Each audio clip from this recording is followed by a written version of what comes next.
Good morning, everybody.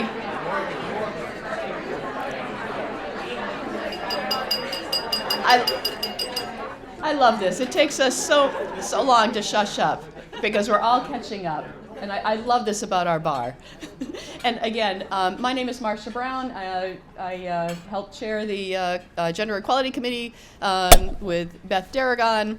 And we welcome you here today for this breakfast. And thank you again for getting up at such an ungodly early hour to be here every year. Thank you so much. I would like to introduce the committee members, the present committee members, if you wouldn't mind standing, please. Thank you.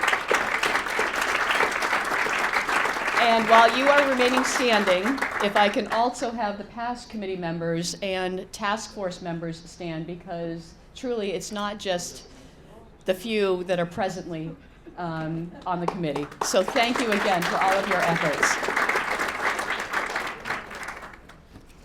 And this breakfast is a time when we come together to honor people in our legal community who strive to make New Hampshire and the world a better place. There's Christina. I would first like to just revisit our mission. The mission for the committee is to investigate issues of gender discrimination and equality in the legal profession. And a history for some of the newcomers, because this committee formed 33 years ago, and some of our bar members were toddlers or before that. But the fight goes on. But back in 1987, when the task force was formed, it looked at gender equality issues in our profession, came up with a report in 1988 and listed 12 goals. And so we have been addressing these goals over the years. The first goal recommendation was that the governing documents of the bar be gender neutral, and that in the court there be gender neutral addresses. And for the younger members of the bar, I don't know if you could fathom being called brother or sister, but the goal was to remove gender addresses in the courtroom as well.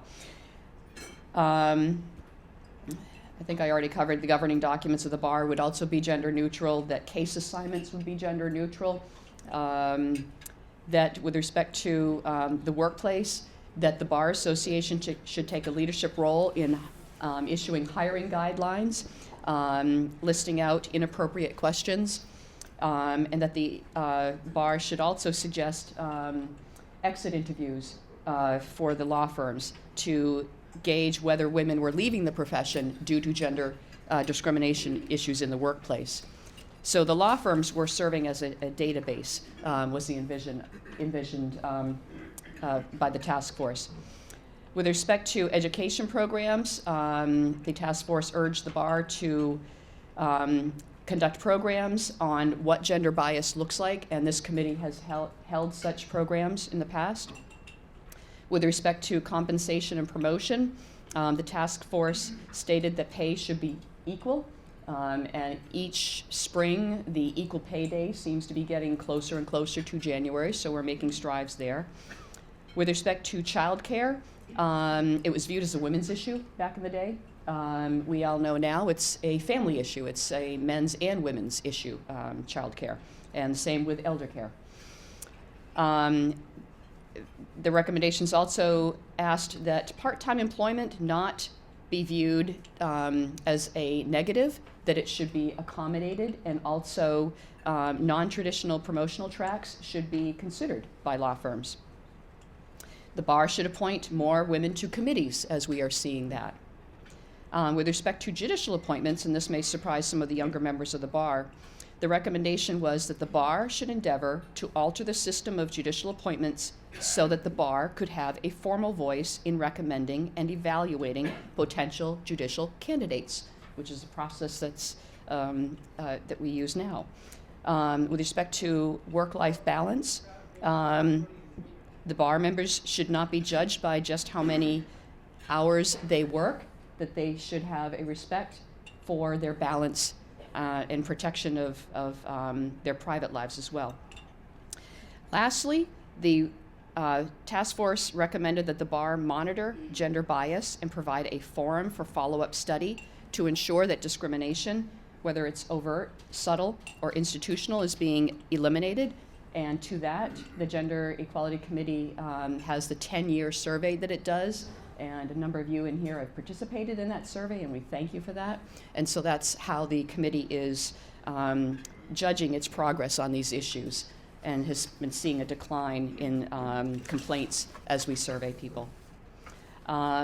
So to continue those recommendations and education, today we are very excited about our program spotlighting the 100th anniversary of the women's right to vote. It is a celebration. It's also thought-provoking because you will hear just because women got the right to vote, it just moved the discrimination to another sector. So there's still work to be done in the gender discrimination arena. With respect to the Hollman Award, Judge Hollman cannot attend today ever since the bar moved the meeting to February. It conflicts with him going south and escaping this cold weather.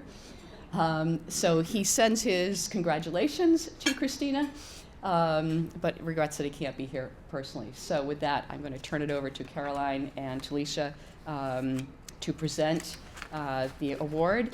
They were the nominees. They nominated Christina, and we thank them. Thank you. Good morning. My name is Talisha St. Mark, and I am honored to introduce my colleague, my friend, and this year's Hollman Award recipient, Christina Ferrari. It was an easy decision to nominate Christina because she embodies the spirit of this award. First, Christina has dedicated herself to promoting respect and fair treatment towards all members of the judicial system. To her, gender equality is not simply a female issue. It's a human issue, one that affects both men and women. Next, Christina promotes gender equality through leadership and education. As Sheryl Sandberg once said, we cannot change what we are not aware of, and once we are aware, we cannot help but to change.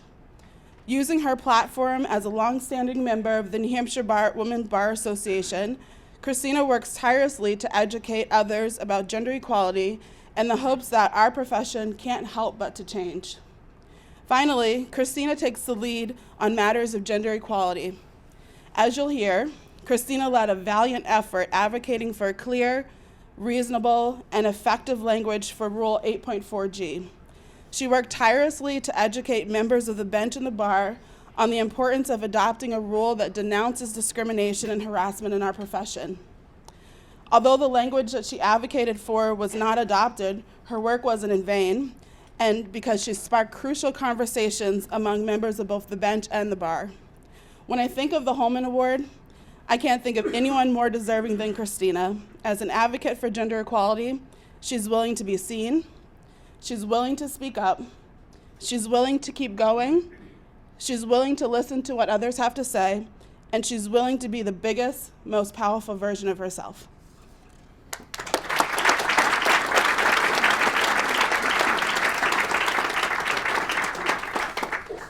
Good morning. My name is Caroline Leonard. I'm a business lawyer with Gallagher, Callahan, and Gartrell. I also have the privilege of serving as the Vice President of the New Hampshire Women's Bar Association, with Christina as our president. On behalf of the Women's Bar Board, and I know there are a lot of us here, hopefully almost all of us, I want to share why the board nominated Christina.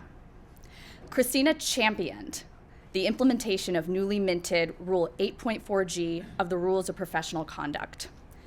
As I know you're all aware, especially those of you who are on the Rules Committee, there was a great deal of discussion about this rule. Christina led that charge. Christina rallied the bench and bar to make sure that people knew when the hearings on the proposed rule were scheduled, and she encouraged everyone to educate themselves on the various iterations that were being proposed. Christina ushered a flow of communication to the Women's Bar members and constantly sought input from the board and membership to ensure that the Women's Bar promoted adequate protection for the various protected classes. Christina testified on behalf of the Women's Bar members and constantly encouraged others to do the same, and they did. Christina put in countless hours to support and advance women in the legal profession. She's incredibly deserving of the Hollman Award, and our bar is better off with the passage of Rule 8.4G. Christina. Good morning. Thank you all for being here so early on a single-digit day as well, the weather. Thank you so much to the New Hampshire Bar Association, especially to the Gender Equality Committee, for this incredible honor. I'm overwhelmed, as you can see, and I'm not a crier, I'm a litigator. So, you know,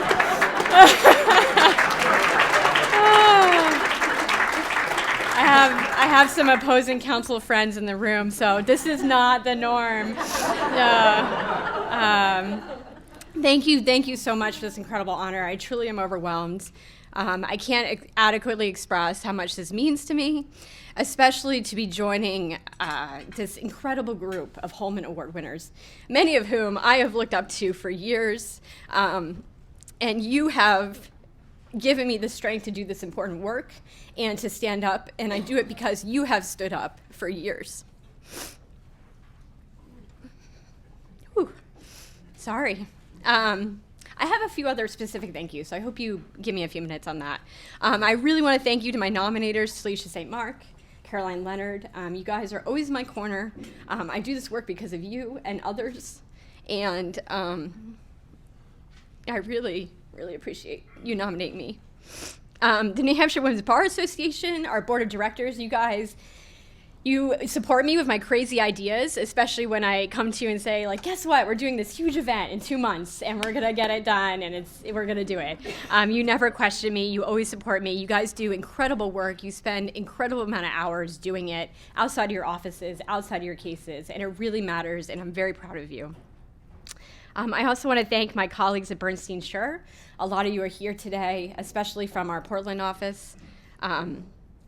You are incredible support for me, and your championship of gender equality in our firm is important, and you put words into action, and you help us all move forward towards equity, and I wouldn't be able to do this work without you behind me. I want to share this award with you today, and I especially want to recognize we have with us today Joan Fortin. She is not only the first female CEO of our firm, but she has spent decades doing this work and is a complete role model to me, and I really thank you for all that you do. So.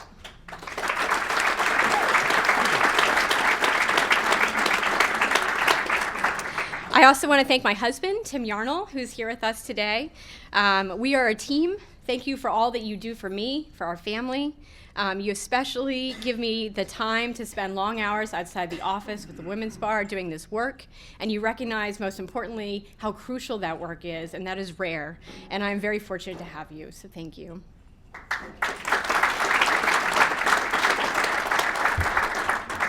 So believe it or not, I had a really difficult time figuring out what to say today. I had a lot of options. It should be no surprise to you all that I have some thoughts on gender equality in our bar, and so I had a hard time picking something. And I kept coming back to one thing, though. And I heard something a few months ago about lawyers that really stuck with me, and I think it's really true, and I want to repeat that today. And these are the words that I heard. In a lawyer, courage is a muscle. You develop courage by exercising it. Sitting on the fence is not practice for standing up. And the person who said that was Pamela Karlan. She's a professor at Stanford Law. She's an incredible resource. If you don't know who she is, I seriously consider that, I recommend that you look into her, consider her words and her work, and they're important. And I say that today because the last words really stuck with me. Sitting on the fence is not practice for standing up. So in terms of striving towards gender equality in our profession, it is really important that we be courageous. And it's easy to say, but it's really hard to do. We have to be courageous in looking behind the data that irrefutably shows that there is still inequality in our bar. We have to be courageous in looking beyond the words that we say about how we shouldn't tolerate inequality. If we say we don't tolerate inequality, shouldn't we be calling it out for what it is loudly and clearly every single time that it happens?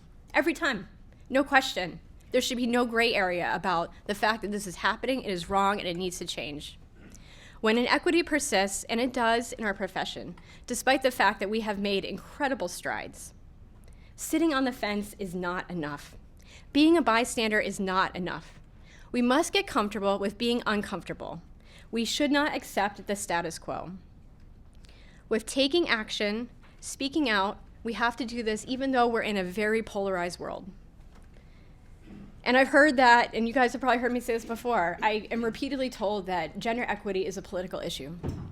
It's not a political issue at all. And the fact that it is made into a political issue detracts from the real issue that's out there. I think Talisha said it best. It is a human rights issue.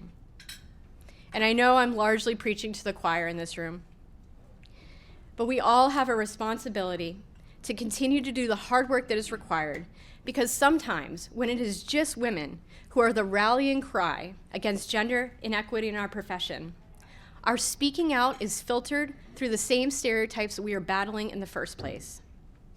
I hear it all the time. I'm sure a bunch of you do too. Why can't she just brush it off? I sucked it up and she should too. She's too insensitive. She's too weak. She's too aggressive. She's too angry. If she can't take it, she shouldn't be a lawyer. Someone said that to me while we were fighting about the rule for 8.4G. And these are examples that have been said about women who speak out against inequality. And we should not be deterred. I'm not. None of us should be, especially by that language. If you want us to be deterred, you have to, quite frankly, come up with something a little bit better, more original, something we haven't heard before. But the fact is, we need all different voices uniting in the same message of equality. Equality is intersectional, and reaching gender equity in our bar requires intersectionality. To that end, we are lawyers. We have certain privilege. We also have a certain, some of us, status. It may be socioeconomic status. It may be based on our sex, our race, our gender, identity, our sexual orientation, our ability, the list goes on. We have certain privilege because of that. And we can take whatever privilege we have, we can use it to put into action, take additional changes, and make this happen. We have to eliminate the barriers that keep us from reaching gender equity. And how do we do that? Quite frankly, if I had the answer, the silver bullet, we would be in a much different place. But nobody has a magic answer or silver bullet. But I do have some things that I want us all to think about in terms of making institutional change. Number one, we can do more to educate about implicit bias, harassment, and discrimination, how to recognize it, how to combat it in the workplace, and how to combat it in our bar. We started that in a great deal the last couple of months, and I'm proud of our bar for doing that, and we just need to keep it going. We all, whether it's in our firm, a company, an agency, in our nonprofits, or in the judiciary, we need to look at the percentage of women that are in every level of our organization, especially the upper levels, whether it's the C-suite, the board of directors, the executive or management committees, practice group leaders, equity partners, compensation committees, office heads, hiring committees. We need to do this because representation matters. I read a statistic the other day. It was in the American Lawyer. It was horrible. It said, based on the pace of change that we have seen to date, and this is not 50 years ago, this is recently, there will not be gender parity in terms of equity partners until the year 2181. That is 161 years from now. 161 years. None of us will be here. Our kids will not be here. Their kids will probably not be here. This is generations of gender inequity that will continue unless we do something different to change the pace. Having women be visible at all high levels of any organization will empower others, will ensure that a diversity of decision makers are at the tables when those decisions are made and when the culture is set from the top down. Representation matters. We are so lucky that we have seen a lot of the firsts in our bar, the first women in the judiciary, as U.S. attorneys, as CEOs. The list goes on. We have seen the few, but we need the many. We don't have the many yet. Representation matters. Number 3, audit your compensation systems. See how much people are paid and why. Look at the data. A lot of people don't have transparency when it comes to compensation. We have to increase pay transparency. You thought the 161 years was bad. I have a better statistic, but it's not good. According to a study that the ABA did in 2019, men and women in the legal profession will not close the pay gap based on the current pace until 2106. So that's 86 years. It's a lot better than 161, but that is still abysmal. We will not see that in our lifetime until we shine a light on the issue and increase the transparency. Number 4, we should develop and implement consistent policies, not only regarding parental leave, although that's an excellent start, but regarding business development, internal referrals, client succession, work assignments, and credit allocation and origination. Without those policies being applied consistently to men and women and non-binary attorneys, we're not going to get anywhere near equality or pay compensation equality. Number 5, there are some skeptics out there who still don't see this as an issue. And when all else fails to convince them, I go back to something called the business case. There is a business case for gender equity. Study after study have shown that when you have gender equity in your organization, it improves the bottom line. It increases profitability and revenues.